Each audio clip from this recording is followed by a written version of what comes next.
జీవితంపై రోజు రోజుకి మనుషులకు నిరాశ పెరుగుతుందా? వైరాగ్యంతో కొంతమంది, విరక్తితో కొంతమంది, ఈ బతుకునే బతుకుతామని కొంతమంది, ఆత్మహత్యే బెటర్ అని కొంతమంది కూడా ఫీల్ అవుతున్నారా? అంటే ప్రముఖ ఆర్టిఫిషియల్ ఇంటెలిజెన్స్ సంస్థ ఓపెన్ ఏఐ చేసినటువంటి సంచలన కామెంట్స్ అవుననే అంటున్నాయి.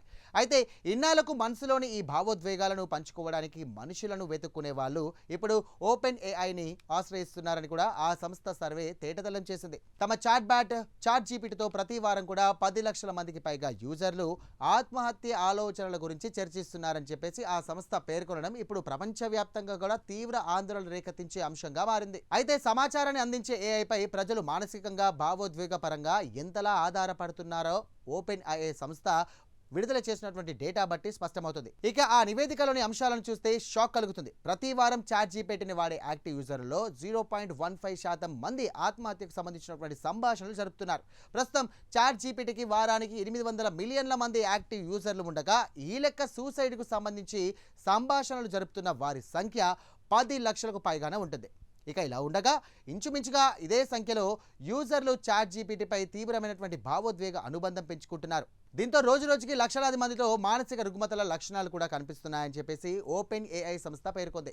ఈ గణాంకాలు ఆందోళన కలిగిస్తున్నప్పటికీ కూడా తమ ప్లాట్ఫామ్ను సురక్షితంగా మార్చేందుకు తీసుకుంటున్న చర్యలను వివరించే క్రమంలో ఓపెన్ ఏఐ ఈ వివరాలను పంచుకుంది. ఈ సంభాషణలు గణాంపరంగా చాలా అరుదైనప్పటికీ తీవ్రమైనటువంటి మానసిక ఆరోగ్య సమస్యలు ఎదుర్కొంటున్న వారి సంఖ్య కూడా గణనీయంగా ఉందని ఇది సూచిస్తోంది. అయితే ఈ గణాంకాలను దృష్టిలో పెట్టుకుని ఓపెన్ ఏఐ సంస్థ భద్రతా చర్యలను మరింత టైట్ చేసే పనిలో పడింది. మానసిక ఆరోగ్య సంక్షోభం, అలాగే ఆత్మహత్య ఆలోచనల వంటి సున్నితమైనటువంటి అంశాల్లో చాట్ బ్యాట్ స్పందించే తీరును కూడా మరింత డెవలప్ చేయడానికి 170 మందికి పైగా మానసిక ఆరోగ్య నిపుణులతో ఈ సంస్థ కలిసి పనిచేస్తున్నట్లుగా వెల్లడించింది. దీంతో న్యూ అప్డేటెడ్ GPT-5 మోడల్ ఇలాంటి సున్నితమైనటువంటి విషయాల్లో చాలా మెరుగ్గా పనిచేస్తున్నట్లుగా ఓపెన్ ఏఐ వెల్లడించింది. అంతర్గత పరీక్షల్లో పాత మోడల్తో పోలిస్తే కొత్త మోడల్ 65% అధికంగా సరైన రీతిలో స్పందించిందని ఆ కంపెనీ పేర్కొంది. ముఖ్యంగా ఆత్మహత్యకు సంబంధించినటువంటి సంభాషణల్లో భద్రతా నియమాలను కూడా పాటించడంలో పాత మోడల్ 77% కూడా సక్సెస్ అయితే కొత్త మోడల్ 91% రూళ్లను కూడా పాటిస్తుందని ఓపెన్ ఏఐ సంస్థ నిర్వాహకులు పేర్కొన్నారు. Open AI CEO Sam Altman X వేదికగా మాట్లాడుతూ మానసిక ఆరోగ్యానికి ఇక చాట్ జీపీటీ వల్ల కలిగే ప్రమాదాలను తగ్గించడంలో గణనీయమైనటువంటి పురోగతి సాధించామని తెలియజేశారు.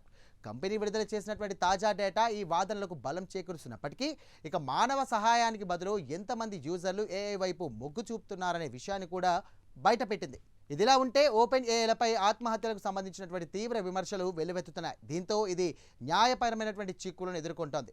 ఆత్మహత్య ఆలోచనల గురించి చాట్ జీపీటీతో చర్చించిన తర్వాత ప్రాణాలు తీసుకున్నటువంటి 16 ఏళ్ల బాలుడి తల్లిదండ్రులు కూడా ఓపెన్ ఏఐ కంపెనీలపై దావా వేశారు. ప్రస్తుతం ఈ కేసు కోర్టులో ఉంది.